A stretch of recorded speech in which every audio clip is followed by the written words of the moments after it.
Hello everyone, welcome down here to West Beach for the Premier League action tonight on a warm, balmy evening at West Beach, not a breath of air around. The match here tonight between Sturt and Walkerville. My name is Peter Williams.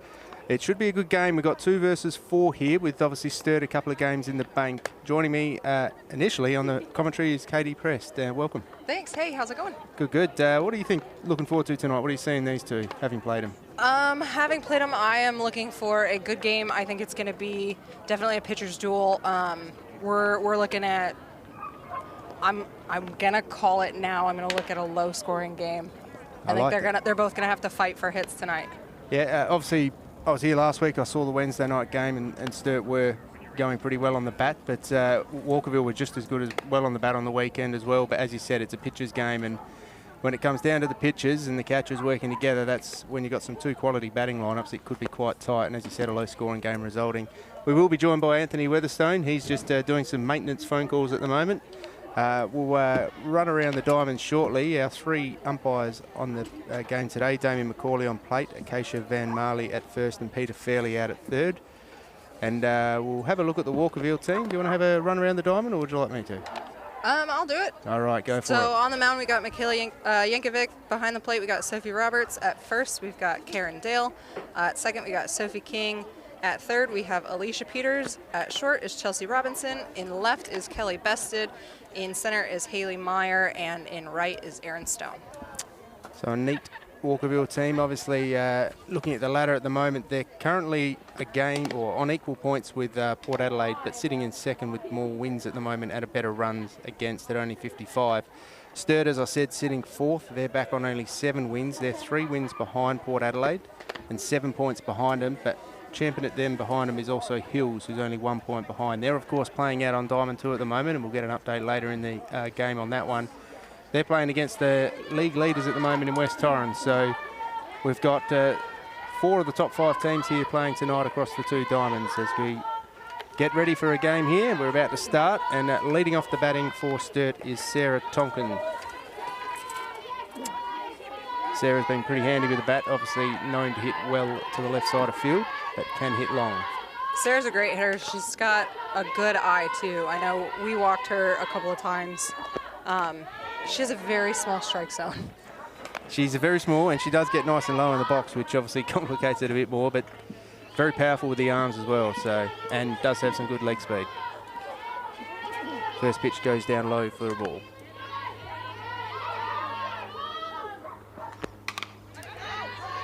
Fouls off the second pitch, but getting after it aggressively there. Evens up the count at 1-1. Last couple of games I've seen her play, she's been able to get balls really deep to the left field, albeit curling away and out to the foul territory, but definitely a very strong lead-off player. Yeah, she sees that ball really well. I think sometimes she sees it out in front too soon, and so she'll pull that ball down the line, whether it's fair or foul, any given day. Has she got much that you can give to her on the plate? Is there really a loose spot for her, or will she go after most things? I think Sarah's just a really aggressive hitter, and I think that she's got a good enough eye to know when to lay off and when to go. So she's one of those that just depends on the day what you throw her. Ahead in the count now at 3-1. Looking to get herself up on base with the likes of Neve Adams, Belinda White and Maddie Cameron to follow.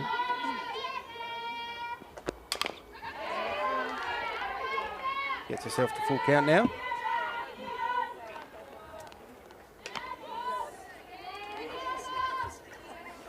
Michaela heading off overseas in the middle of the year, heading off to college, so I'm not sure where exactly she's going. I'm sure someone will be able to tell us through the feed, or we'll get some information at some stage, but middle of the year I'm hearing is heading off. As the ball there hit out to left field, and Kelly Bested out there takes the nice easy catch for the first out of the innings, and that's a good at bat, but got one deep, but managed to get it caught. Yeah, she saw a lot of pitches, but she was just out in front of that changeup. I think if she would have waited just a split second longer, she would have gotten it over the left fielder's head. Yeah, she just sort of sat on it, didn't she? Next in is Neve Adams up into the box. Bit of a bigger strike zone here. Height-wise, I mean.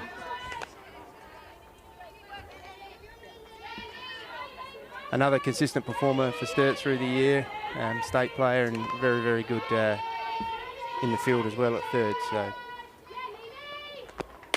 she's very far back in the box too. So I wonder if that's just where she's comfortable or if she's adjusting for the pitcher. Yeah, first time round, obviously having a look at the speed and what's coming in, getting the eye in.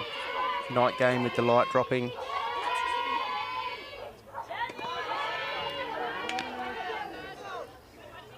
Another change up there, but another ball. So 2 balls and 1 strike for Neve here.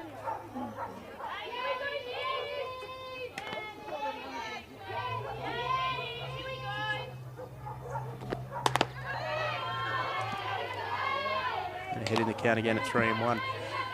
You've seen a bit of Michaela pitching through the season? I don't think I have. Don't think you have? I don't think I have. It's bad though. Like, we'll play all these teams and then I'll come up and play them again the next week and I won't remember what I did the week before. She's had some good games. Obviously for Walkerville, she'd be their lead pitcher in this team, but also she's played some state as well and was competitive, albeit over a very short period of time, and pitching a fair bit. You get kind of tired towards the end of the short week tournament. I'm sure a few players would like it to go back to the 7 days and only playing a couple of games a day, but. And a walk there, so Neve Adams finds herself up to first with a walk. Good at bat with a strong swing at a ball and a foul ball, but managed to find 4 balls and get herself to first safely. Brings up to bat Belinda White.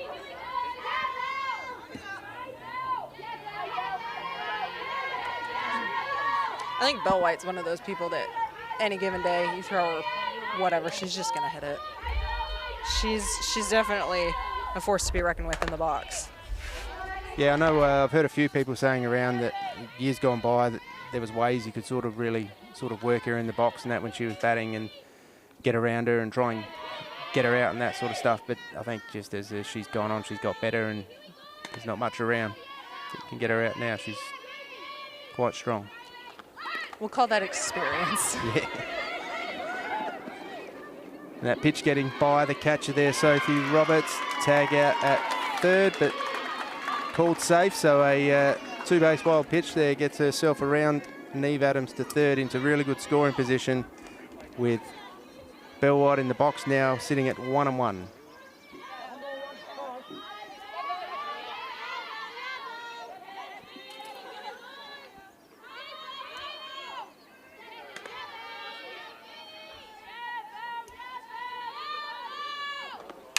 There's the good hit that goes left of the shortstop, right of the shortstop, out to left field. Neve Adams scores, Belle White holds up at first, and there is Belle White at her best.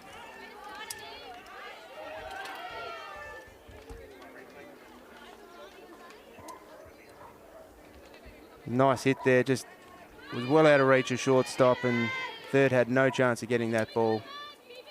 Just a hard ground ball out to left field, and Neve Adams just trots home to bring the first run up. And into the box, Maddie Cameron. Belle White's off at second and she gets there safely.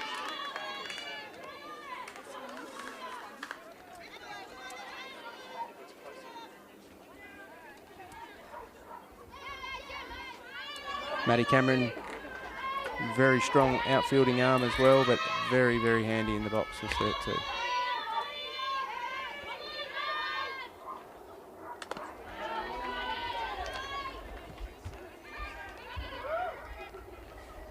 Pitched a few of those off-pace pitches tonight, Michaela. I don't know if it's something that they've got a plan against Sturt, whether they think that might interfere with their batting style or what, but just not quite getting him to land at the moment.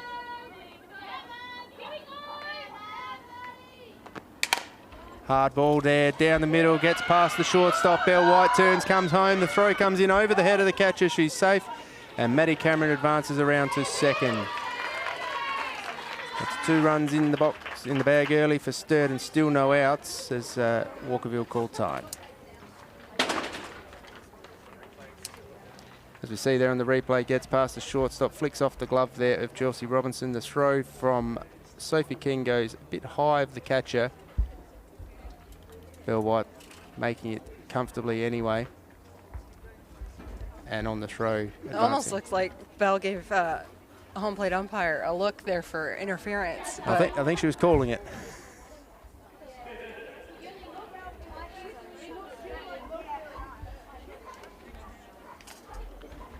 Yeah, she sort of looked at her and stuck the arm out as if to say, what do you think of this? But it didn't matter anyway because she still made the play at home without that even needing to be affected. So none out. We've got 2 already here, as you see there. A little smile and a little point to Damien McCauley, who then stuck his arm out himself. The influence. Up in the box with the first strike there is Natasha Straps. Nice outside corner. Yeah, it'd be interesting, that little chat, just to see what that would have been about, whether it's just to settle them again or maybe change tactics. Whatever it is, she's thrown 2 straight over the plate now and picked her up to 2 strikes.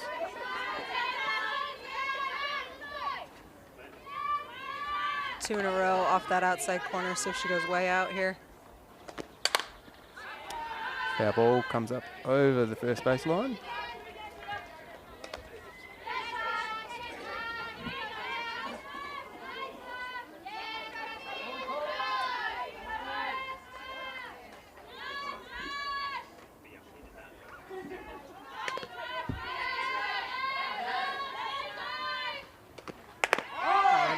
She's got it again. Good call. Good call. The first strikeout goes down looking for the first out. The second out, sorry. We had the fly at the start, didn't we? So 2 out, 2 runs home. Lauren Jury comes up.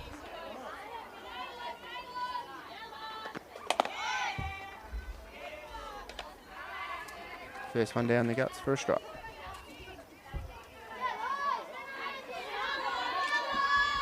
Good strong start, Sturt. Would have been looking to get on the board early.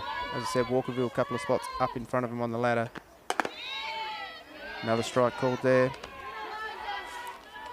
She's going to keep getting it, and they're not going to swing at it. She's going to live there. Might have just found her spot.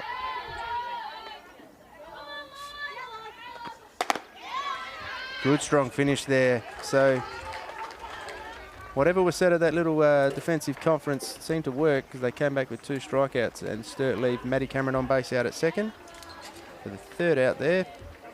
And they end the innings 2 runs to 0 with Walkerville about to come up into bat. But they'll be pretty happy with that start, getting the pressure on early, getting the mindset, obviously the psychological set back on Walkerville now that they've got to chase those runs down. So a lead is always a handy thing to get when you're leading off.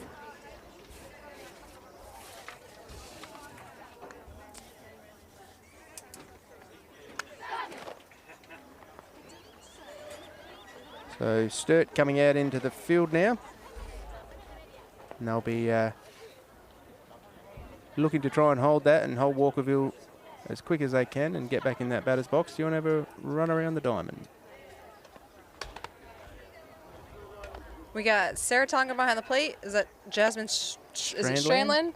Thank you. I couldn't read the handwriting. Natasha Straps at first, Rachel Tonkin at second, Neve Adams at third, Belle White at short, Jessie Keach, is it Keach or is it Keek? Keach. Keach at left, Maddie Cameron in center, and Lauren Jury in right.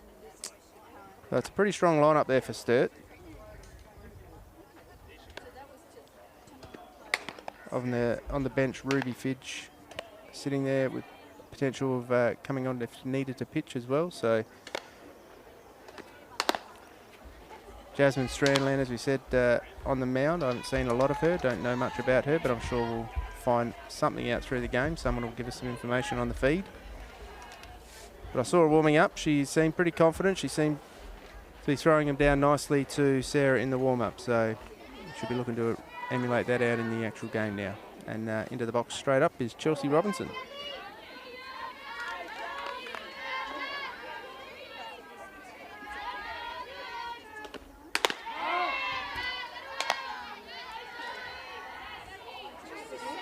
Coming out strong with that first pitch strike.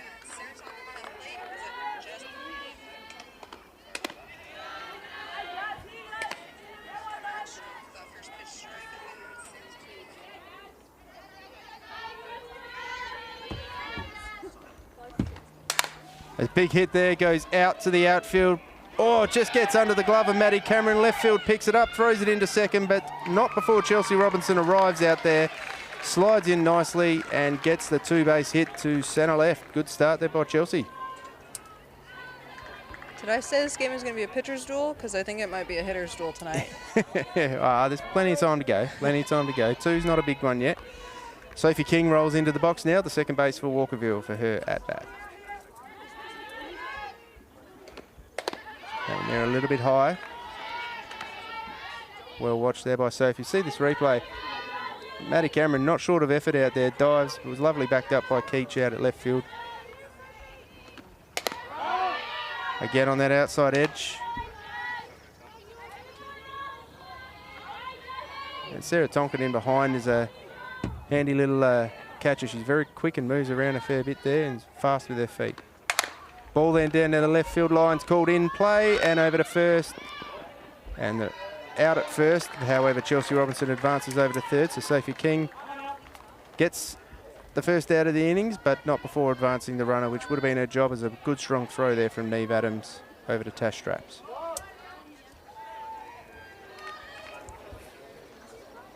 Just infield, just inside the line. It was almost the same situation that Sturt had. They had they got one out in the first three, the runner on three, and a strong hitter in the box. So let's see if she brings a base hit here. So Alicia Peters here in the box, just watches the first one go a little bit high.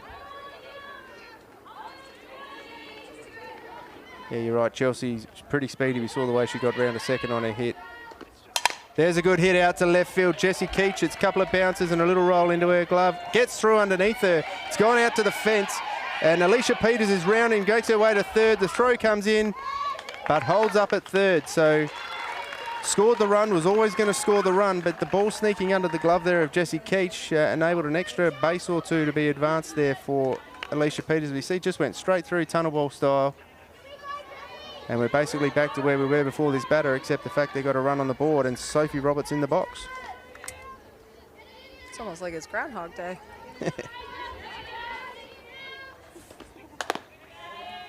And the first pitch goes through as a ball there to Sophie Roberts. So she'll be another one just a little bit off the outside there. So she's 2 balls on in her favour now. Runner standing up at third, as you said, similar situation to what Sturt were in.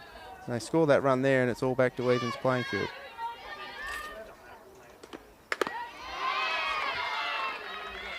Another ball called, so well in advance in the box now.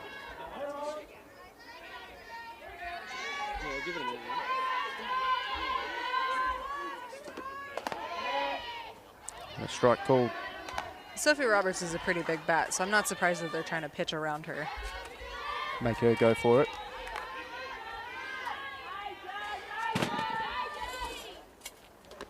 And another hit that goes wide of the third base for foul, but a good piece on it, albeit probably didn't even hit it anywhere near the sweet spot there.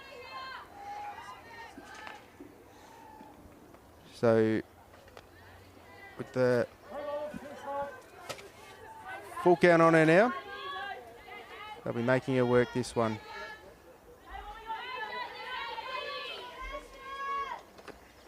She gets under it, it flops up over shortstop. Maddie Cameron takes the catch. Here comes the arm in, the runner's coming home and she makes it.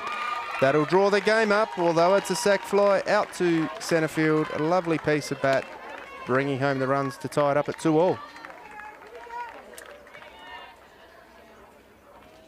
As we see the replay, it was down low, but she got under it. And given how low it was and the effort she had to do, she did well to get it out that far in the diamond. But a lovely catch and a good throw, but was never going to hold that runner up. Into the box, Karen Dale. Doing a half pirouette move there in the box, so that must have been fairly on the inside, I'd imagine. Brush her back just a smidge.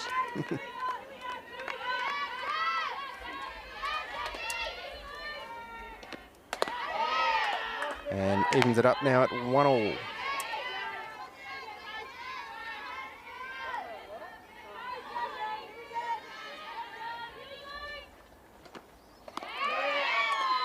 Goes after the change up. Another off-speed pitch there from the Sturt as well. So both teams throwing a few of them tonight. That surprises me that Karen went for that. She's usually pretty good about reading that and letting it go.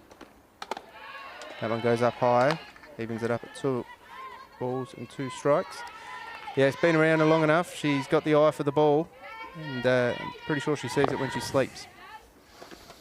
There it goes, up over shortstop. Couple of bounces into the glove at centre field for Maddie Cameron, and Karen Dale finds herself up onto first with that nice little hit out to centre field. On the replays you see there, bounces up one glove to Maddie Cameron. And there it was, the eye. She saw it, she hit it. That's the easiest philosophy you can follow in softball. See ball, hit ball. Pretty easy game, isn't it? You throw the ball, you catch the ball, you hit the ball.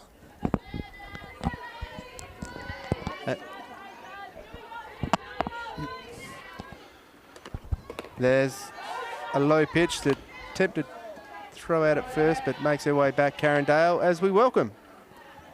He's made his way from 1,000,001 phone calls and he has arrived. Anthony Weatherstone, you've missed nothing. It scores a level, 2-all. Yeah, thank you. So my apologies to everybody. My Apple Watch said my steps wasn't up today and I just needed to get a quick 600 in before the game, and I'm just not as fast as I used to be. So my apologies. We've just had some light issues, but you can add electrician to my portfolio of things that I'm not skilled to do. So how are we?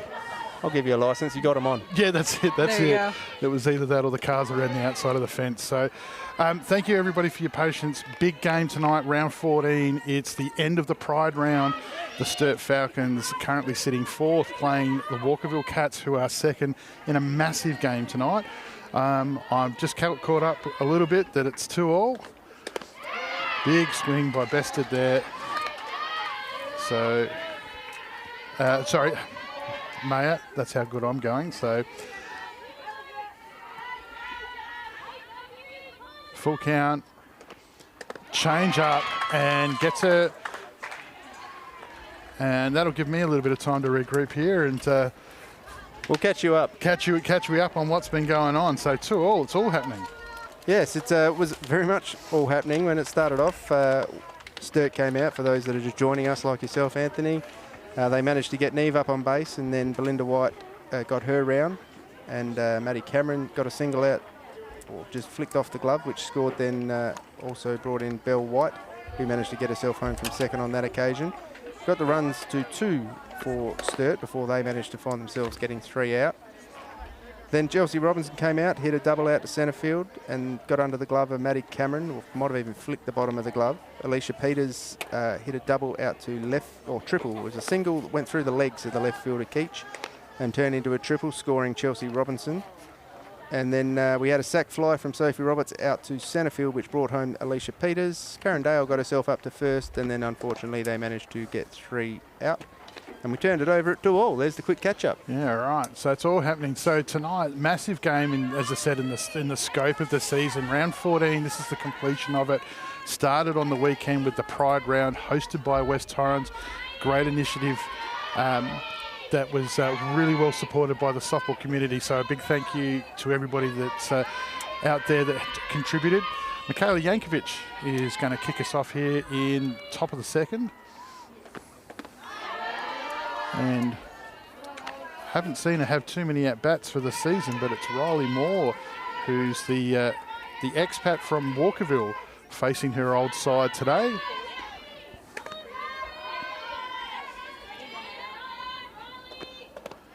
Sturt in their Pride uniform, obviously had the bye on the weekend, so they didn't get an opportunity to show their awesome-looking uniform with the Pride colours behind the Falcons logo there across the shirt.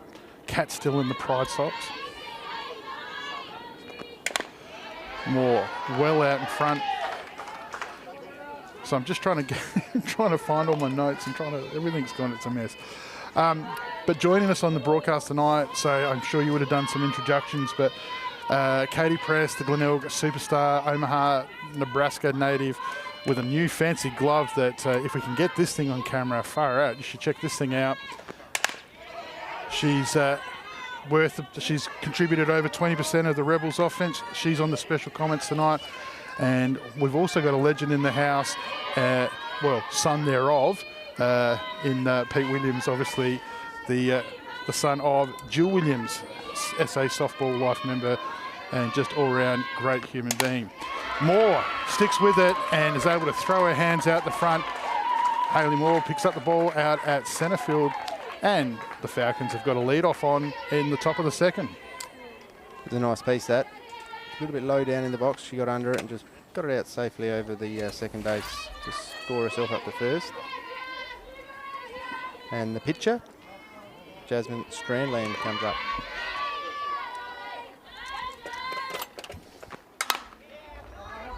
That ball goes high out to centre field. Underneath it there, Hayley Mayer. Runner can't get anywhere from first. Brings the first out. Is that Shradland? Yep. How do you say that? Is that Strandland. Strandland. And I've done that with glasses on. That.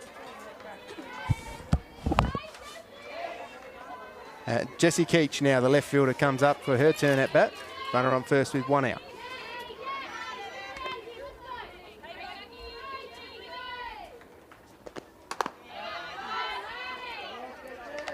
Trying to live on that outside corner again. That was just up. Notice the when Sturt were in the field, they were playing a lot on the outside as well. So yeah, I don't know if that's just learning Damien's strike zone, if that's just what his strike zone is, or if that's just kind of how the play's going tonight. They're playing. And your first year over here, we were having a little chat before, your first year over in Adelaide. It is. From the United States of America. After this pitch, we'll get a bit of how you're finding it. So, difference in playing over there, playing over here. Is there much different in the game styles or anything like that? Not necessarily in game style. I would say it's more so in volume of games. Definitely over there, you know, a doubleheader is not an uncommon occurrence. Tournament games. Like if we're playing summer ball, we're playing 8, 9, 10 games a weekend. Wow. Fitness levels must be very well up. The hit there to shorts. Oh, through the legs there of Chelsea Robinson.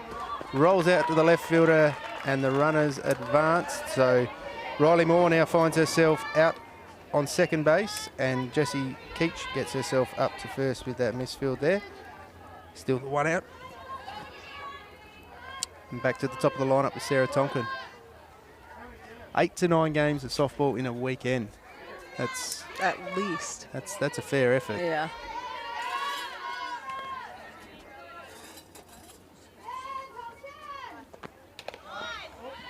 So quantity of games well up on obviously what's played here, which would obviously mean you've probably got a lot more depth in pitching and that sort of stuff you'd have to have.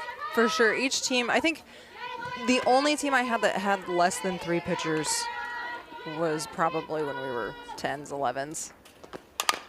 The ball there bounces up over the third base in Alicia Peters, and the runners all get around one extra base. So a safe hit out to left field there for Sarah Tonkin.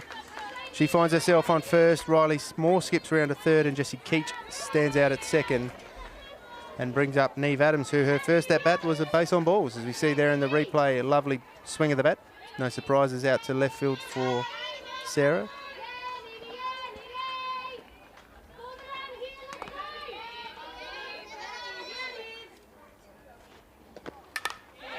Fouls the first one off. So playing that many games in a weekend, is there, how much training do you go through? Is there just as much training, or does training sort of back off come season time? Generally, it would be like we would play a tournament game on Fridays, then we'd play Saturday, Sundays. We'd have Mondays off. We'd train Tuesdays. We'd have a league game Wednesday. We'd train Thursday, and then we'd go back into another tournament Friday, Saturday, Sunday. So full time? Full time. But to be fair, it was pretty much a full-time job, but it did allow me to play ball in college. Yeah, wow.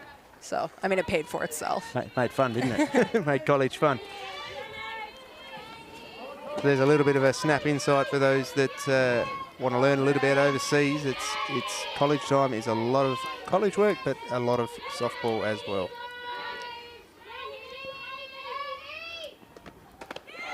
Yeah, it's just all the season's just starting up over there, Katie. You're obviously following some teams there that you would have been attached to. I've followed a little bit. Nichols played these past couple weekends. Didn't do well against Oregon. I think it was Oregon State. But that's all right. They're a ranked team, and Nichols is not. What a great shot by Neve Adams as she hits right up the middle, and she hits the ball so hard that Riley Moore jumps off at third base, goes back and tags up. And you can just see here on the CMAX replay with Hayley Mayer's arm, just not enough time for a sac fly to be scored there. So hitting the ball too well, unfortunately, for Neve Adams. So brings to the plate the Olympian, batting a lazy 7.37 for the season. Seeing the ball okay. Coming off of a great Gillies Shield performance as well. So loaded bases and 2 out. And you've got the birthday girl, Maddie Cameron, on deck, who's also a dangerous hitter with runners in scoring position. Sturt well placed here. Yankovic going to have to come up with something special. She goes off pace outside. Roberts trying to throw some mix to the power of White. Abby Bastion's coming out to run up at first for Sarah Tonkin as well as the courtesy runner.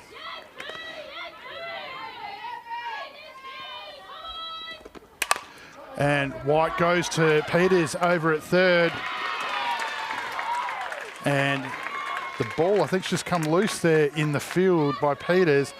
And the runner at third has been able to get under it. We'll just see here on the CMAX replay, White smashes it, and Peters has to go back and get it reflex. It just comes off of her glove, and she just has to regather it behind her, which is enough time for Moore to score and the runners to stay safe. So, birthday girl at the plate, bases loaded. It's the superstar that is Maddie Cameron, batting .417 regular season. And Katie's just come up with some interesting info here from 2 days ago. Sophie Roberts. Yep, just signed in the Italian League. Macerata Softball Club. She's going to go and pair up with Chantel Ladner Yeah. to anchor the campaign over there. Change up, Cameron sees it. She's able to get underneath it, and she puts the ball out to right field shallow, and some great fast base running by the Falcons as Coach Adams sends the extra runner, and Cameron picks up a 2-run RBI to right field. It's a good read on that throw for Maddie Cameron to go grab second base. Yeah. Yeah, she sees a lot of off-pace stuff because she's a power hitter. They tend to try and mix it up a bit, but good aggressive base running by the Falcons to keep the pressure on. And you can see for the Cats, you know, obviously just taking a moment here to gather themselves. Whilst the Falcons are currently sitting fourth and trying to secure a spot in the Final Four, the Cats, Walkerville, desperately trying to hang on to second and just secure that really important double chance against the league leaders, West Torrens. So every run, every play tonight is going to matter. So great piece of batting by the cleanup hitter for the Falcons. Brings Rebecca Straps to the plate.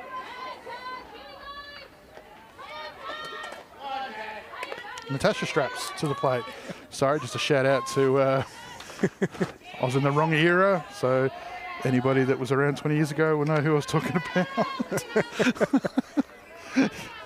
I have no idea. Yeah, no. Rebecca Straps used to pitch for Seacombe.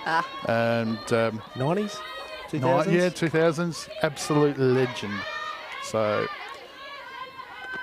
brutal rise ball. Just used to be... yeah, she was the franchise for a very impressive Tigers team back in the day. They just probably didn't have the success that they probably could have had, courtesy of some great teams in the same era. So, shout out to Beck Straps. So she said he gets 1 ball, 2 strikes in the box here. Runner second and third, 2 out. Got the 3-run lead here, so I suppose your early prediction might be looking a bit off now with the tight, low-scoring game. But You know what? Let them make me eat my words. That's fine.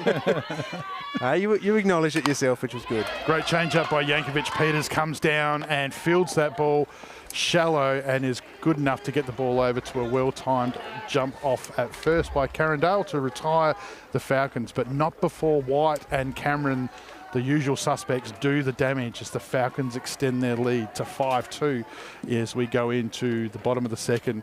Coach Stansfield, you can see, has just pulled her team aside and having a bit of a chat there early. Shows that this particular game means plenty. Speaking of games that mean plenty, on Diamond 2 tonight for Bar 66 and Red Star Cafe, we can give you an update on the other game that's happening tonight. That is against top of the ladder West Torrens Eagles and the 5th placed Hills Heat. They're currently in the top of the third, and it's the Eagles 4, Hills 0. So Sturt will be keeping a little bit of an eye on that game, maybe not right at the moment, but 1 point separates the Hill Heat and the Sturt Falcons. Sturt do have a couple of games up their sleeve though, so but every game on the run home will matter. So I reckon Sturt may play Hills a couple of times in the run home as well. Just 3 in the last bit, so just 3 times, right? It's a weird. Might be a bit on those games. Yeah, there might be a little bit. So here we are in the bottom of the second, and Georgia Mason, who last time I think it was Katie and I we were calling, and she was over at first for the Cats, and she was lights out. 15 years old. I was having a chat to Mum beforehand, and she's doing what she did last time, which is hit inside out. Centre right was her pocket last time. She's gone that way again, but a good catch taken out by Beck Jury out at right field retires the lead off. 15? 15. Mm-hmm. So if you know her mum, that's where she gets the strength and power from. So, yeah. So pretty impressive. So that's incredible. We've got Tate Nicholson on our team. She's 17, and I thought that was young.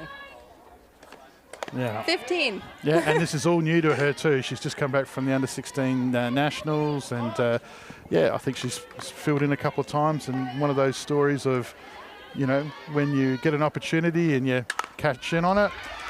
As Bested goes inside out to left centre field, over the shortstop Adams, and she's got on with a single to left field.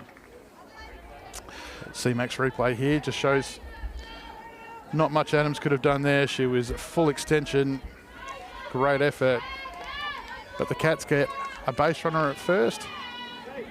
Erin Stone, the right fielder.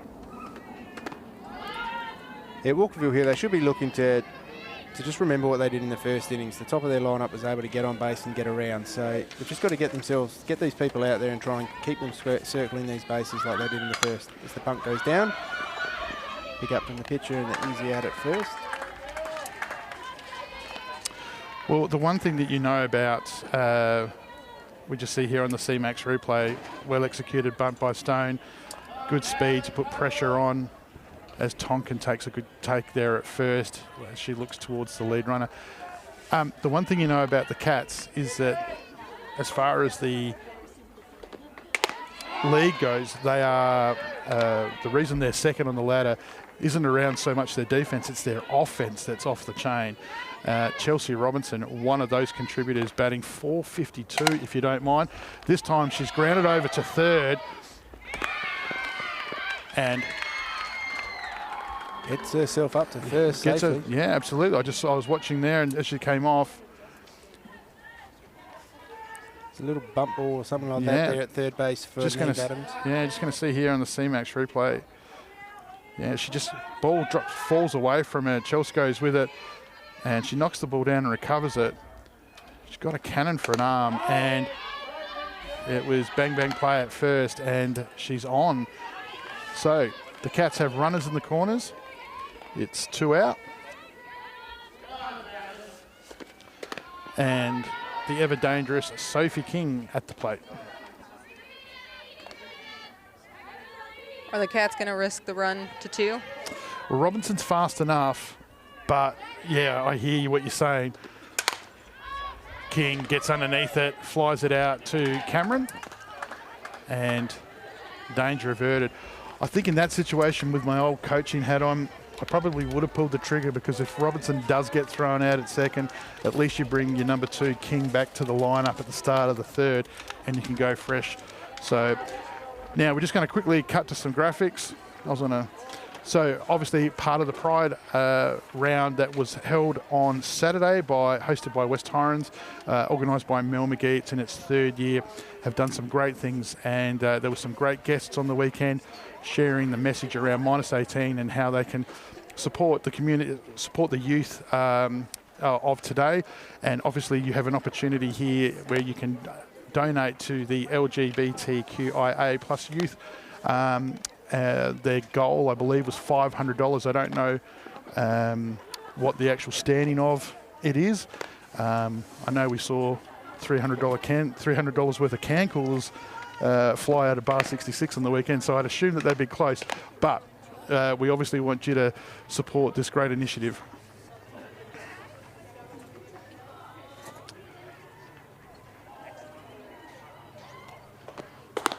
So producer Brandon and I are just chatting off to the side here with sign language, and if anybody saw it, it'd be pretty funny. I thought there were little puppets there. I had no idea what he was talking about. So, bottom of the next. Here we go. So it's Michaela Yankovic. Now, not to cut you off from before, but you were speaking about, we've got some news on Sophie Robertson. I'm so glad that you read out the club name, because I was talking to Sophie before the game and I said she had to actually Google Translate it to say it. So I'm glad that you went with it, because there was no way I was going to do it.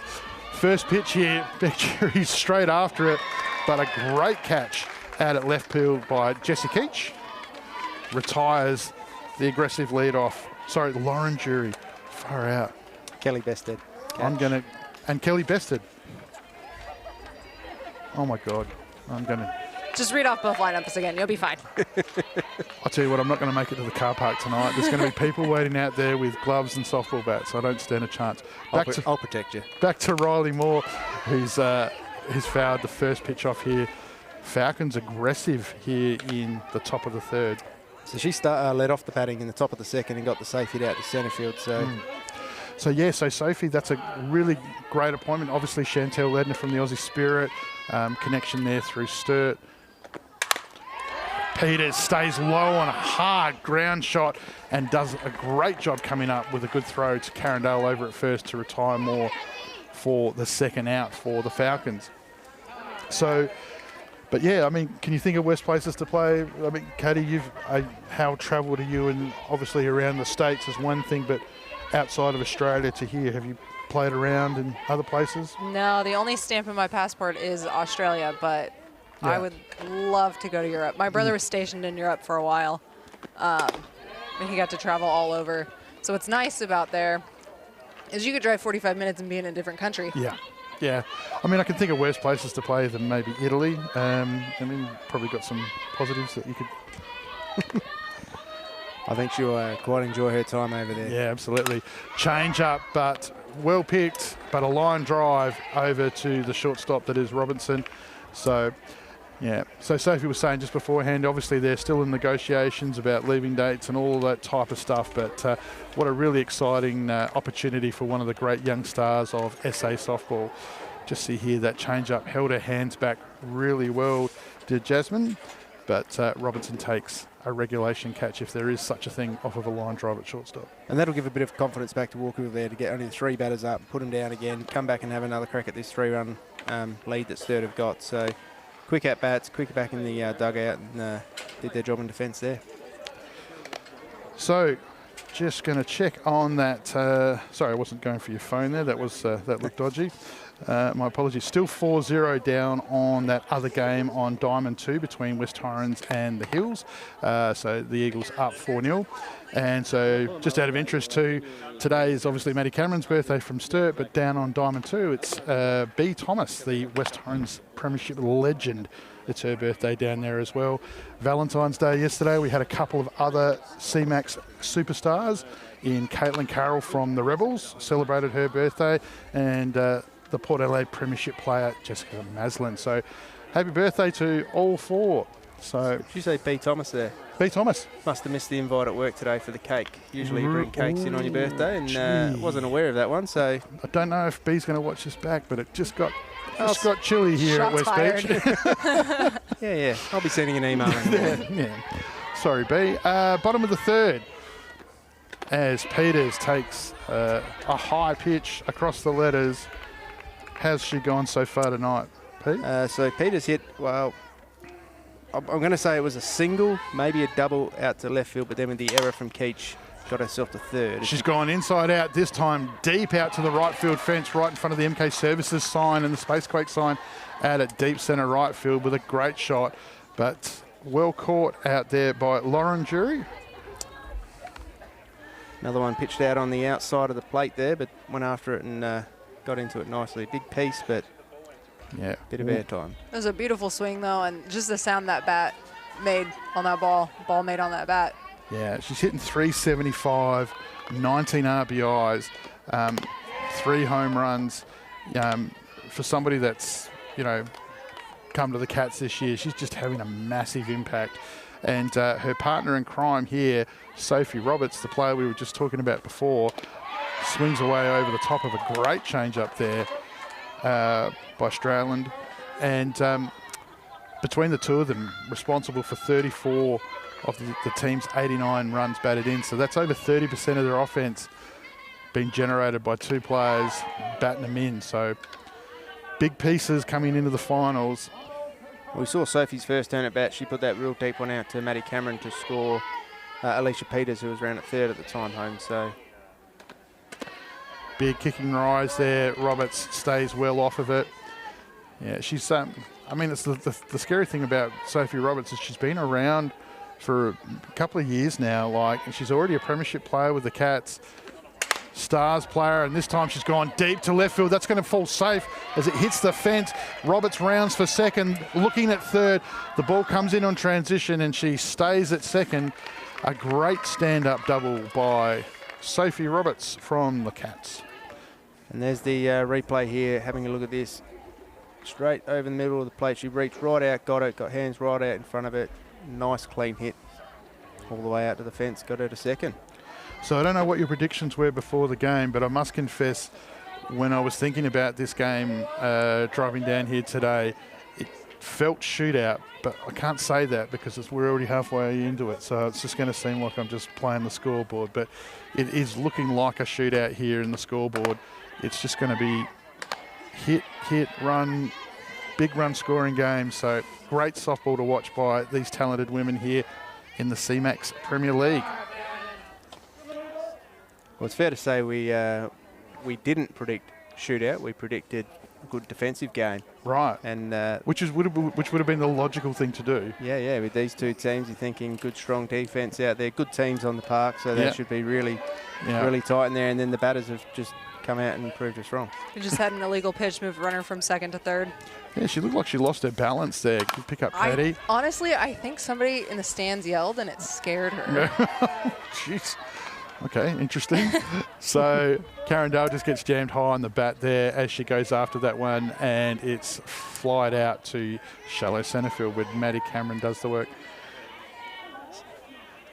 It's a nice hit again. Maddie Cameron had to make plenty of ground in, but very, very talented outfielder. Ended up only catching that just on the edge of the dirt. That's how much ground she made in. So 2 out and run around on third. Hayley Mayer, who first at bat went down swinging. Yeah, we saw her first at bat back in the Premier League after 10 years. Was a stand-up triple. Katie and I saw, I think it was the other week, a couple of weeks ago, when she came on for her pitching. So one of those types of players that can do a bit of everything. But I'll tell you what, that was a beautiful change-up. Jasmine Strandland's her change-up is doing some serious damage here at the moment. So the Cats eager to put the ball into play, but that's what she can do as she just grounds that ball out to shortstop, keeps her hands back. Belle White, good enough at shortstop as the Cats are retired as we go into the bottom of the third. To see here on the CMAX replay.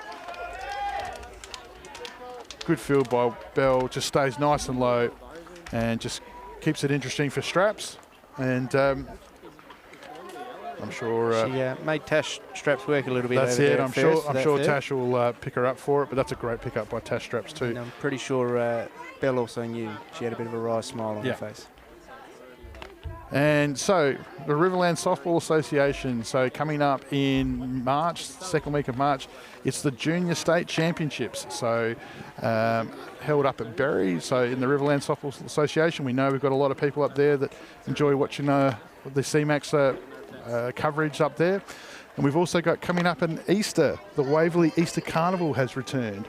So one of the great carnivals at the end of a club season for us, and obviously with COVID and so on in the past, it hasn't been running in the last couple of years, but you'll notice that the Waverley details have just been posted on the Adelaide Softball Club website, and I think most of the clubs are also spreading it around via flyer, etc. So if you're in under 12s, under 15s, under 18s, open women's or masters, you're keen to represent Adelaide or maybe send your own club team, Waverley is a great place to play softball over the Easter Carnival. So returning to the action here as we go into the top of the fourth, it's Sturt 5, the Cats 2. Yankovic to Keach.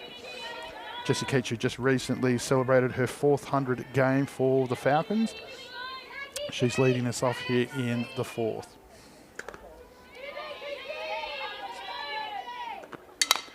Ground out over to Robertson, who just attacks the ball, and great glove, and she's able to keep control of it even as it sort of comes up into where her stomach is. She's able to gather the ball and still have the speed to throw out the speedy Keach over at first. That's a great play by the Stars shortstop in Chelsea Robertson. Yeah, it looked like she almost misjudged the hop just a smidge, and so that ball kind of handcuffed her a little bit. So good job playing that out and making sure that she doesn't let that hop eat her up. Didn't panic, stayed with it, and just when you're as a talented player as she is, you can make those things that look difficult easy. Not that I've ever had to worry about that. Top of the lineup, Sarah Tonkin has her night look tonight, Pete.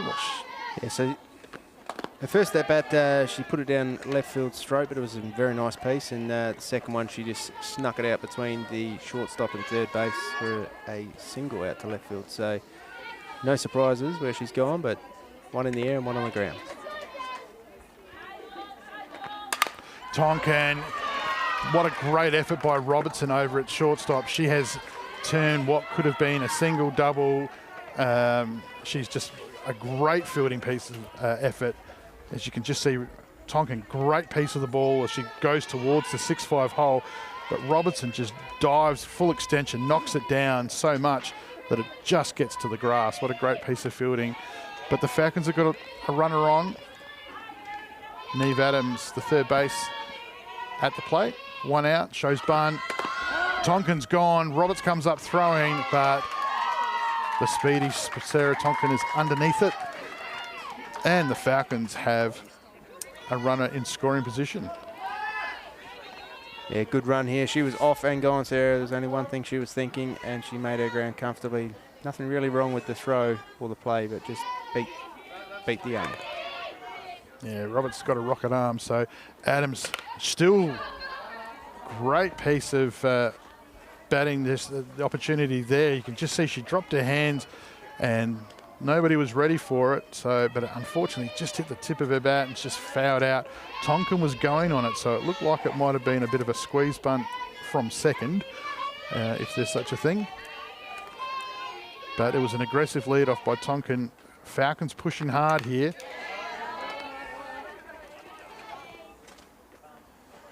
It was only the one out. Neve last at bat flew out to 8 in centre field there, so with the one out, she can advance and potentially Sarah's speed, depending on where in the outfield it goes, could almost score. Well, the one thing the Cats have got is the #1 offense in the competition, so they're going to need to use that tonight. Ironically, the Falcons have got the second best defense in the competition as they are behind the Eagles. So very similar stats. So Torrens 79 scored, Sturt have scored 74.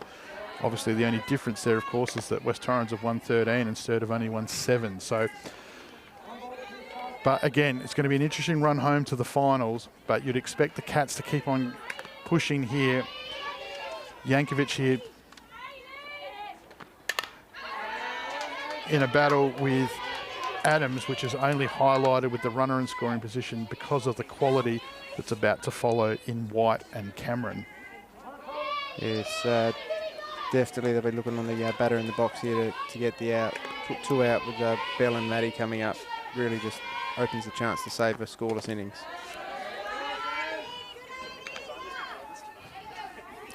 Yeah, big mix here. Adams in between the experienced players such as Tonkin and White, but she, as an athlete herself, she's got great power. She's also got a very near sore foot, I think, at the moment. No, she's thought she might have hit that onto her toe, but she's okay. So Neve Adams, you were talking before about the amount of players playing over in college. So South Australia have got 9 currently playing in college. And tonight we were already talking about Roberts going to Italy. Adams is on the way. Yankovic is also heading away as well. So we were trying to work out before, where's Michaela off to exactly? It's America somewhere. Yeah, that's right. Big country, though. It is a big country. I was going to say San Jose, but that's Taylor Chillingworth, another player that's on the move. So, good question. Let me find out for you.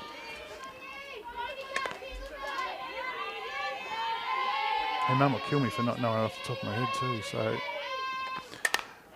Adams, hands well out in front.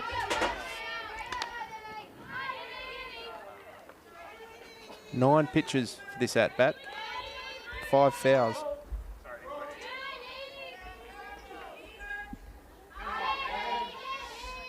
Definitely making the pitcher work for this out. Oh, what a change up by Yankovic. And she's obviously the ball's fallen short, enabled her to make a run up to the first base line. And Tonkin has taken the opportunity to steal third. Seeing the replay there, it just dropped really quickly. Just hit the ground at the same time it went in the glove, and easy throw up to first. Yeah. Before the pitch, I was going to say that's a great at-bat because she's seen a lot of pitches. So whether she was successful in getting on base or not, she was still successful because she moved the runner to 3. Yeah, absolutely. Yeah, great shout out, Katie. Belle White now comes to the plate, 2 out. Similar situation last time, except the bases were loaded. This time, she's only got the 1 to bat in. So you'd assume with some open base paths, the Cats would be going around her, but they've attacked her early there. We've got the courtesy runner. I didn't see who it was, went out there for Sarah Tonkin at 3rd. That's more what I was going to expect, throwing to Belle White with a runner in scoring position. So Already 2 at-bats and on base both times with a single to left and an error to 3rd. So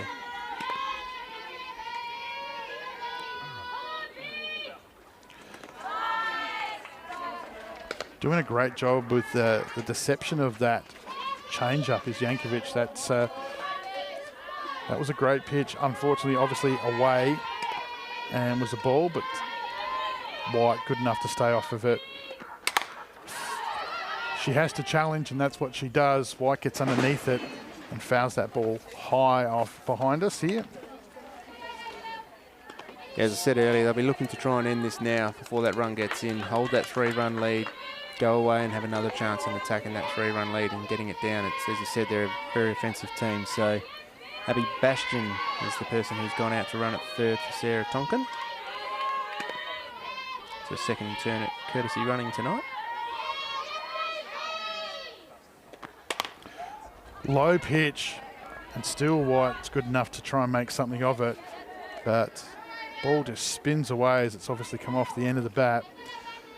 So Yankovic has got what she wants. She got her to 2 strikes, and she's got 2 balls, so she's got a pitch to play with here. So what are you throwing on a 2-2 count, Katie, to probably the best hitter in SA?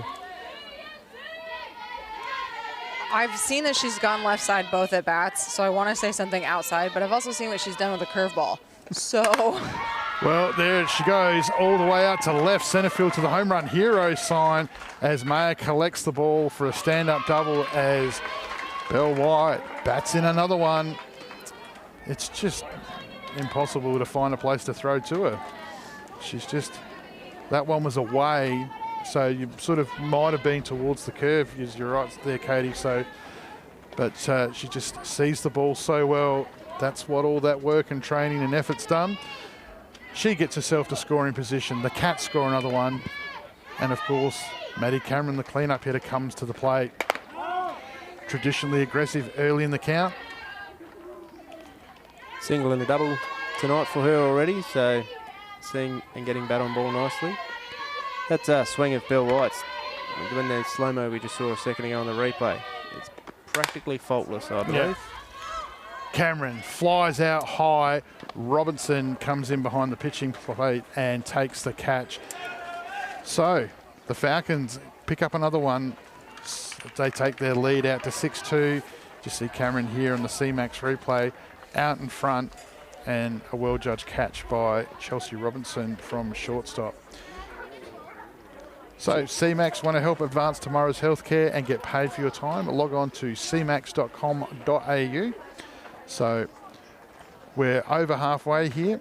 Any standouts for the CMAX Clinical Performance Player of the Night from either of you two? Some early predictions since we've all blown the score so far.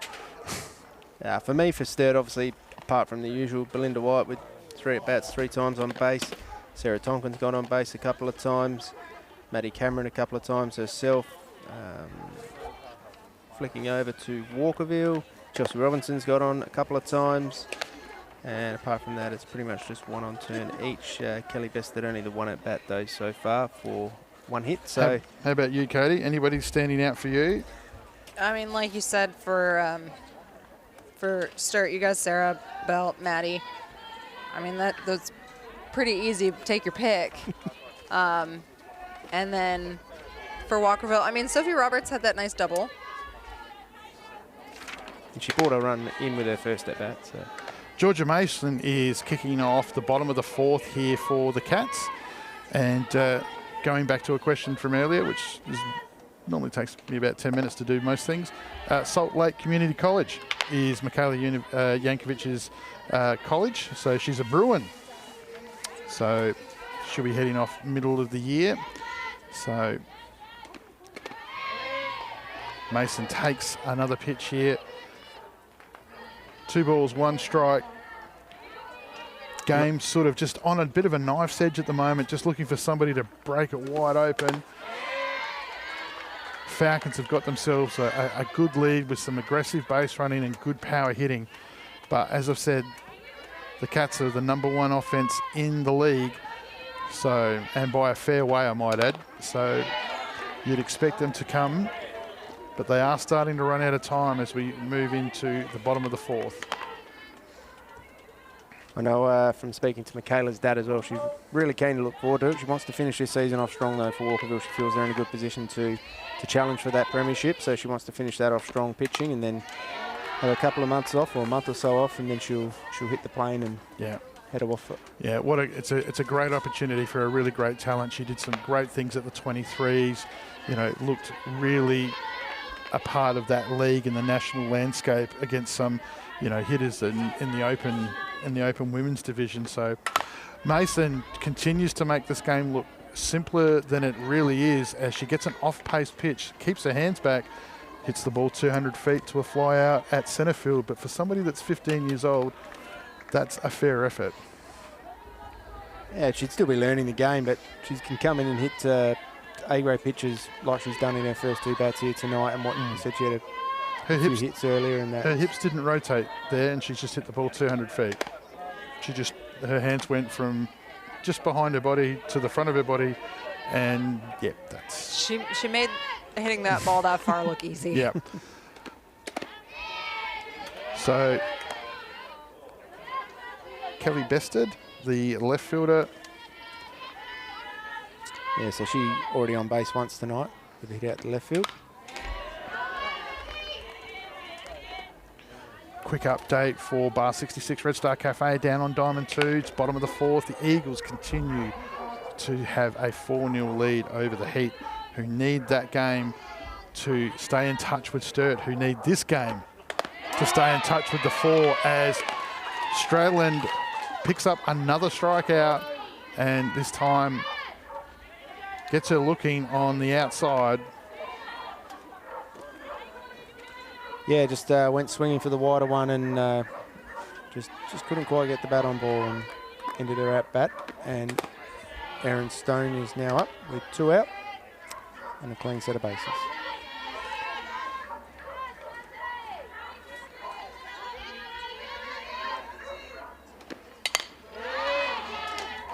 Just taking an opportunity to say hello to our audience that's watching online. I've made a mess of most things so far tonight, but the power wasn't my fault, so don't hold me to that for the lights. But so Chris Holmes Hey, Mom. on the train in Seoul, Korea. So She landed in Seoul today. Wow. No, she landed in Busan today, and she's on her way. No, she landed in Seoul. She's on her way to Busan because that's where my brother's stationed. Ah, right, okay. So because Mum got up at 4 o'clock a.m. last time we did this, so Yeah, my parents set an alarm. They watch our 8 p.m. games at 3:30 in the morning. Wow. Yeah, that's dedication. that is dedication. Erin Stone's fouled that one off as she levels the count up at 2-2. 2 out here for the Cats. That's impressive. You can nearly go back to bed after the game and get a bit of sleep before your day starts. And Stone goes down looking on an inside pitch there as the Falcons return the favour as they now move into the top of the 5th. And it's 6-2. Yeah, my parents are both retired, so what else are they going to do? Well, yeah, they can sleep all day. They probably watch the replay of the game afterwards and just make sure they get all your commentary down, Pat. Did you, the games they've watched you on, have you had any feedback from them? I've had feedback from them on games they haven't watched.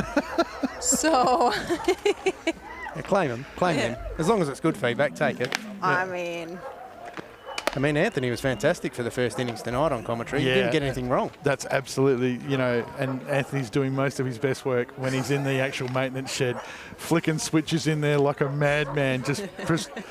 I can assure you, everybody, please don't think that there was any genuine science to the lights working tonight. It was just me Control-Alt-deleting the entire system. And so I don't know what happened, but I thank everybody for your patience. I apologise if there was a delay and so on. So I just picture you in the shed like Dr. Frankenstein, just trying to get your monster to come to life. That was exactly it. So For a minute there, I thought you tried the old theory of turn them off and back on, but they were never on to start with. So. That's what you... Just keep windmill punching until it get it right. So we're in the top of the 5th. Yep. So producer Brandon's giving me a high five. No, it is the 5th. That's what that was. So leading off, it's Natasha Straps. not to be confused with Beck Straps. Doug, hey, there's a high five. There you go. Great TV. So, before talking about the Cats trying to fight for that 2nd spot, Falcons trying to fight for that 4th spot. So obviously Port Adelaide is the other team that the Cats are battling for 2nd. So the Cats' run home is Seacombe, West Torrens, Glenelg, Port. So the team that they're battling, they play them twice at the end. So that's going to be super interesting in the way that that's going to wash out. Straps does a good job of staying off of Yankovic's high pitch there across the letters. Yankovic wanted that one called. Yeah. Whereas Sturt have Hills, Glenelg, Port, Hills, Seacombe, Glenelg, and then they finish with league-leading West Torrens. Just gets caught holding that change up a touch long, and it sits high, but it's high and away from the zone. The Falcons leadoff gets to 2-2.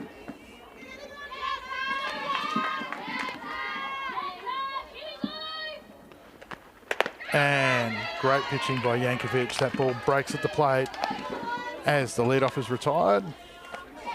Brings up right fielder Lauren Jury. And she stuck at it well there, Michaela. As you said, she wanted that other one called, didn't get it. Then had another ball that flew over the plate and then managed to find it at the end there and clear the box, get the first out.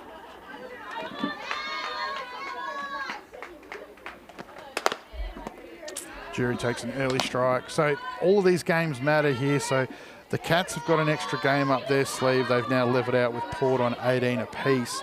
So Sturt have got 15, so they do have those couple of games to come. So it's going to be really interesting, the run home. Unfortunately, Seacombe and Glenelg probably too far back, and the Hills, their draw on the way home, ironically, is only West Torren, Sturt, Glenelg, Sturt, Port Adelaide and Seacombe.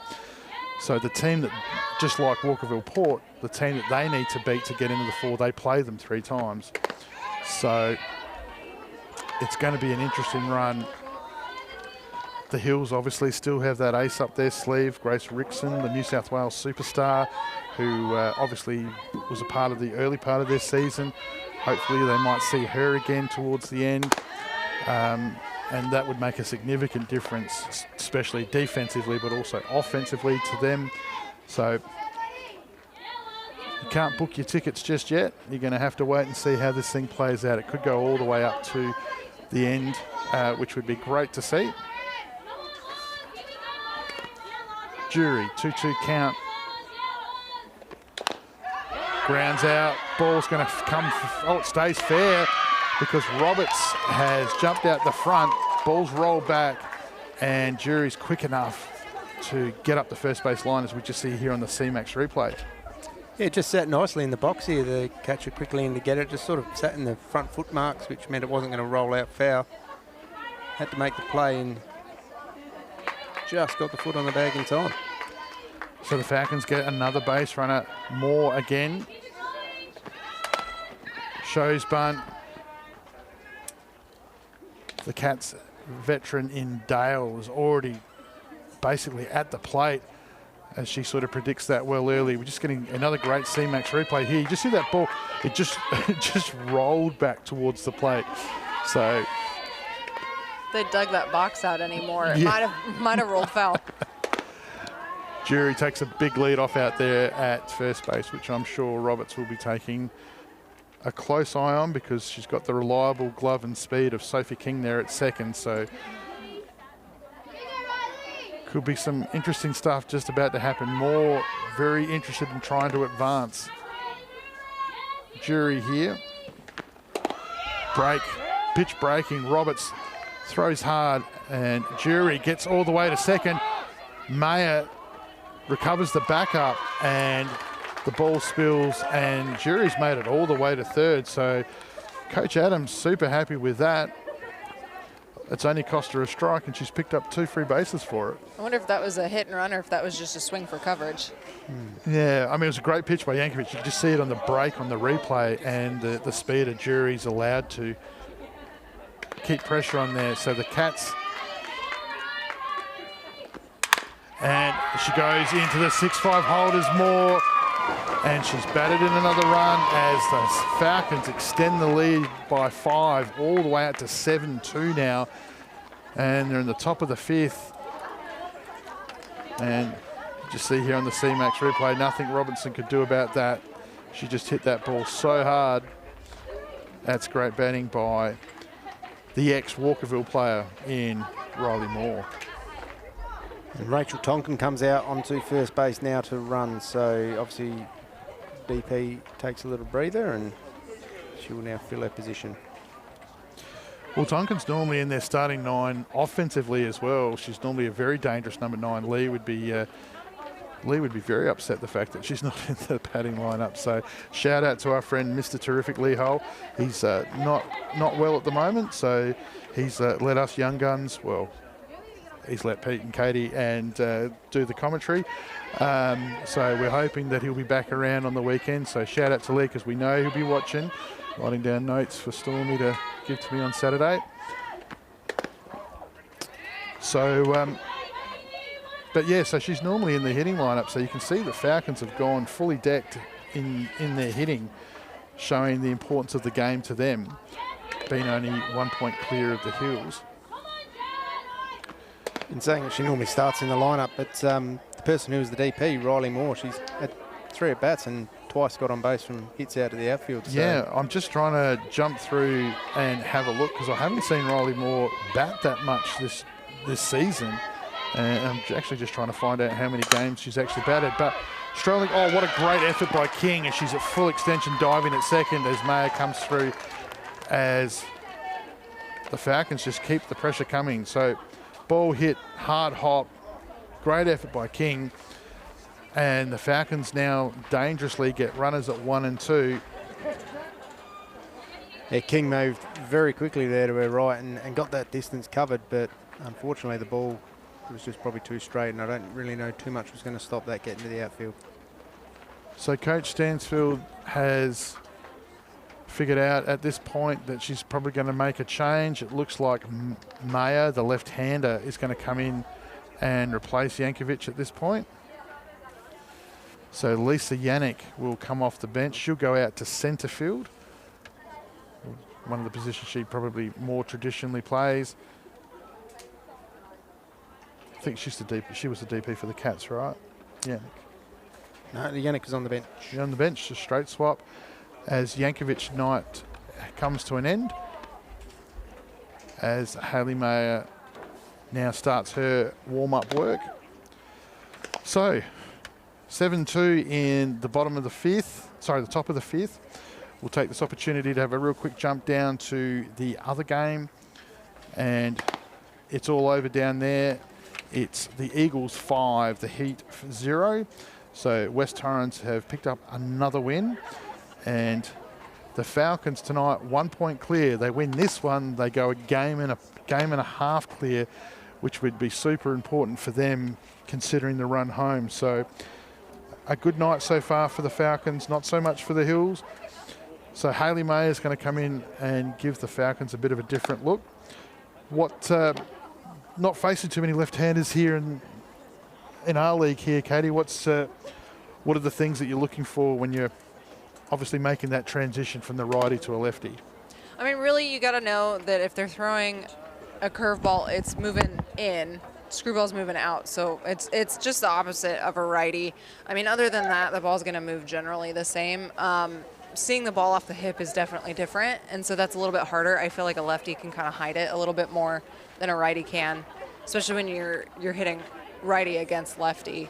Because I feel like for a right-handed pitcher, hitting or throwing against left-handed batters is harder, and then for a left-handed pitcher, it's harder for right-handed hitters to see. Mayer wouldn't have had a lot of time in camp with Roberts here as well, so this is a fairly new relationship as far as knowing what works and what doesn't, what's good. But Coach Stansfield's decided that they need a different look, and at the moment, the Cats need to figure out how they're going to come up with 5 in in a fairly short amount of time. We're probably about 15 to go here, so Cats might only get one more shot at this. Keach lays the bunt. Carindale already there. Like she actually started fielding there. She was down that quickly, so Falcons still trying to push on here. Yeah, the Carindale's movements there, I'll tell you what, age has not slowed her down. No, that's the advantage of playing 9,000 games, is that you know exactly what's going to happen before it happens. It's not Keach. age, it's experience. It's experience, that's right, yes. That's exactly right. Gentlemen. Crawford actually make sure that... I was mentioned earlier that she said I was one of her favourites. I've probably just lost that now. Yeah. Yeah. So the run rule is at first base for the Falcons. So pressure here for the Cats. It's 1 out. They've got a new pitcher on the ground, on the diamond circle, and that's Hayley Mayer from out Central's way, where she got picked up from at the state championships just recently, and has been a more than welcome addition to the second place Walkerville Cats. So Keach having to work hard here with the left-hander. A lot of stuff breaking in on her, not giving her a lot of room. She keeps her hands back for this one, but she's only been able to fly out as far as second base as Sophie King takes the catch. Yeah, pop that up. Just a little sweet change on the pace, and the ball goes up. And King straight under it without any issue whatsoever. You're talking about the left and right hand before, and I would tend to agree. I reckon probably the hardest thing would be the angle of the ball coming at you, and the coverage of what the body can do for a batter would probably be the biggest issue you'd find. Mayer throwing to the top of the lineup, Sarah Tonkin, and her 4th at bat of the night, I believe. So has the ability to hit a long ball, so the Cats will at least get one more guaranteed at bat, but it's all chewing time on the clock as well. So she's gone to the 6-5 hole, past Robinson. Coach Adams sends the other Tonkin to the plate, and I'm not sure what just happened there. So but the runner from second got a little bit too far in advance when the throw looked like it was going to catch her, and they ended up getting it back over to second, and Rachel Tonkin did the tag out over would have been Sophie King did the tag out over at second. Yeah, right. So a bit to unpack there. So catch just on the CMAX replay, you see here Rachel Tonkin scores, and then just Peters, as if she was being dared to throw the ball by, I think that's Lauren, is it? I think Hayley Mayer, wasn't it? Came in and took the cut. No, the girl at second for Sturt. Who was the girl that got thrown out? Is that Jasmine? Jasmine Strandland, I reckon. Oh, okay, yeah, or right. She may have had a courtesy. Yeah. I didn't see if a courtesy came Yeah, off of her. it's interesting here. And so the CMAX replay, so here we go. She's goes to the 6-5 hole. Robinson tries to get across to it. Coach Adams sends Tonkin, and then the ball comes through the cut. Peters takes it, but then Strandland's just come off. She's about 10 feet off, like she was daring her to throw. Just don't know what the go there was. But That was actually Rebecca Jury. Rebecca Jury. There you go. Yeah, she would have came in to run for Jasmine. Wow, it's all happening. All right, so here we go. We're in the bottom of the 5th now as the Falcons have extended their lead to 8-2, and they've also gone to the bullpen as they've brought in Ruby Fidge to do the close here for the Falcons tonight. So looking forward to the weekend. Obviously, round 15 starts on Saturday. Just for all those people remembering when you're coming down to the grounds, it'll be a bit of an unusual Saturday because games from Diamonds 3 till 9 are going to be scattered all over on West Beach Reserve West.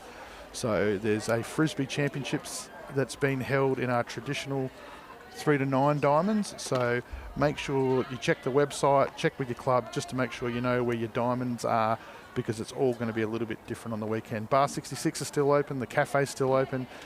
Games on Diamond 1 and 2 obviously going ahead as normal, but for all of the other teams, just make sure you check it out on the weekend. All right, so bottom of the 5th. So the Cats running out of time here, so we've got 9 minutes on the clock. So back at the top of their lineup, thankfully, it's the superstar Chelsea Robertson.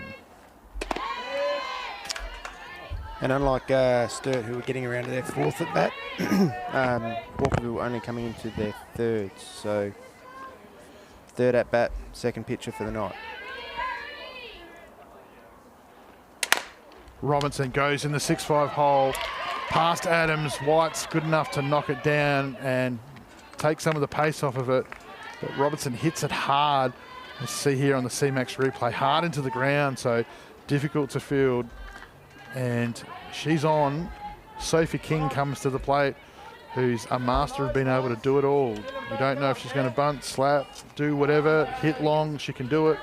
So it'd be interesting to see the approach here, but the reality is when you're chasing down by 6, you tend to put the book away and just let them bat, because the reality is that's all you're going to have to sort of rely on to get out of it. So yeah, there's only one way out of this, and that's getting on base.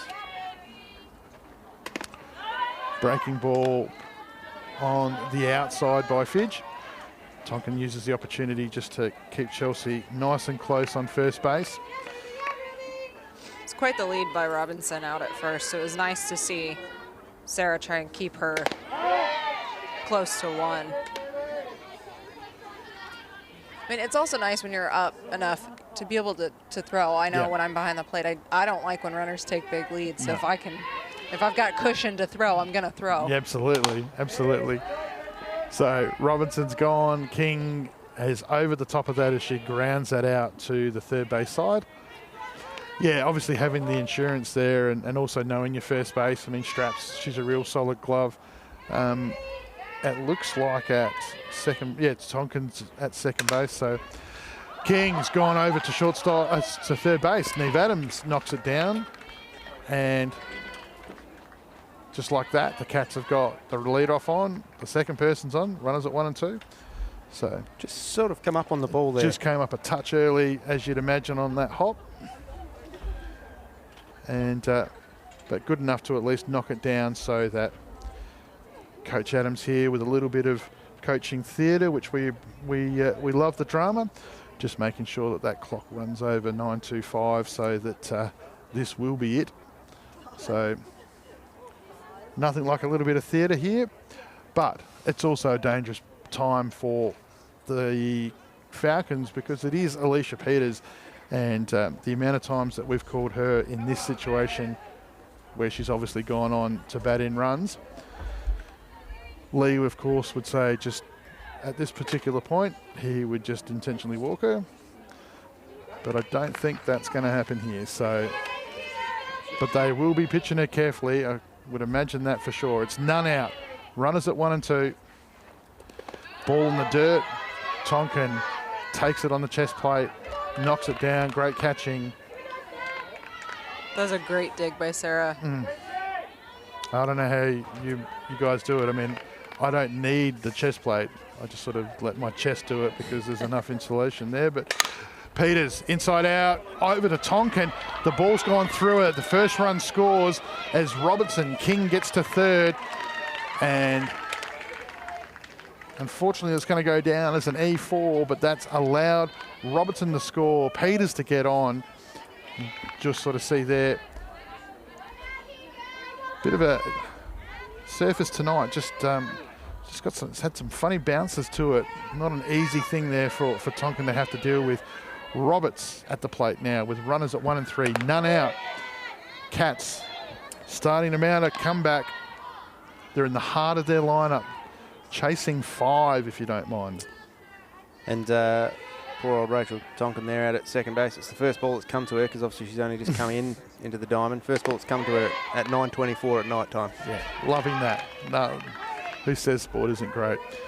So Roberts doing a good job here of taking some pitches and forcing the young Falcons pitcher in Fidge to throw into the wheelhouse.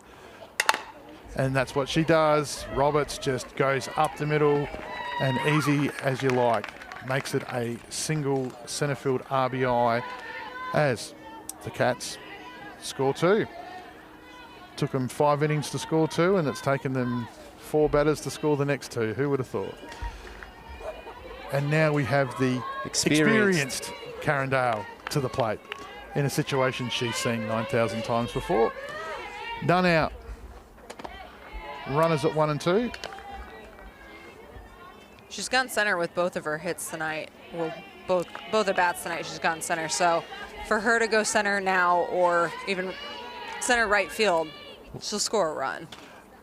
Yeah. Well, when you've got family throwing at you, the reality is that the scouting book's out.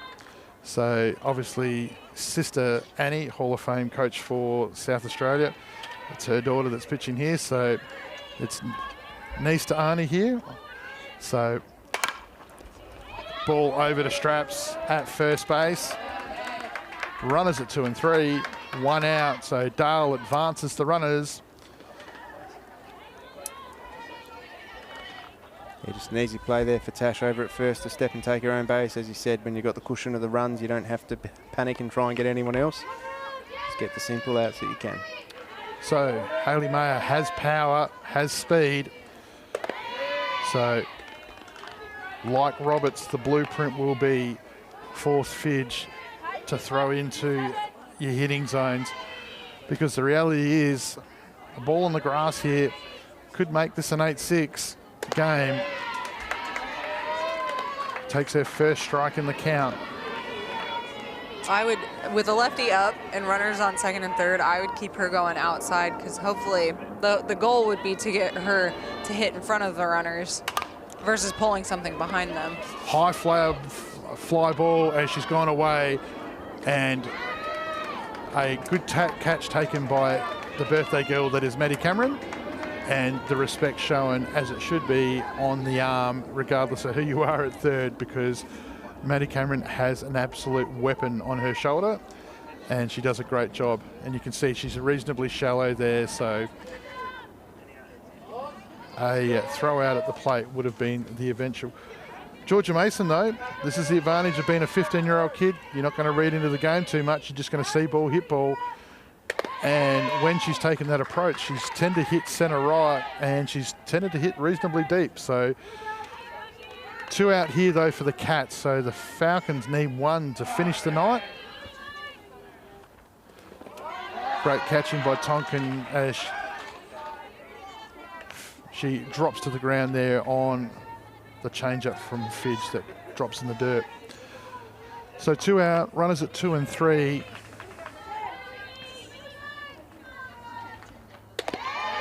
Mason swings over that one there. Fidge just had a little bit extra on that one. Just broke at the plate nice and fast. But right, for a 15-year-old, there's sort of almost nothing to lose. Absolutely. There's no fear. It's not going to be much going. And she swings over the top of that one. And Fidge has come on and closed it up for the Falcons. So Sturt, a much-needed win over the second-placed Walkerville Cats. So 8-4 in 5 entertaining innings, looking great in their Pride uniforms. Our apologies for the start of this broadcast. My apologies personally for doing everything else. It's an opportunity for you to support -18, the champions for LGBTQIA. Obviously, we've talked about doing a great job in supporting the young youth of Australia. And Junior State Championships, Riverland Softball is still an opportunity. Check in with SA Softball if you haven't already registered your team to get up there for the Junior State Championships in the second week of March. And on the Adelaide competition website, it's the Waverley Easter Carnival over in Victoria, open to 12s, 15s, 18s, open women's and masters. So check the website for details, and let's have some representative Adelaide teams go over there to Victoria. So thank you for spending your Wednesday night. Thank you, Mr. Williams. Thank you to the superstar that is Katie Priest, player of the night, CMAX player of the night. All yours, Katie. Honestly, not only did she hit great, and I'm a sucker for a great catcher. She had some great blocks. I'm going to go with Sarah Tonkin. Great call. Great call. Very good call. Yeah. So Sarah Tonkin is our CMAX player of the night. We will look forward to seeing you on Saturday for the CMAX Premier League. We'll see you then.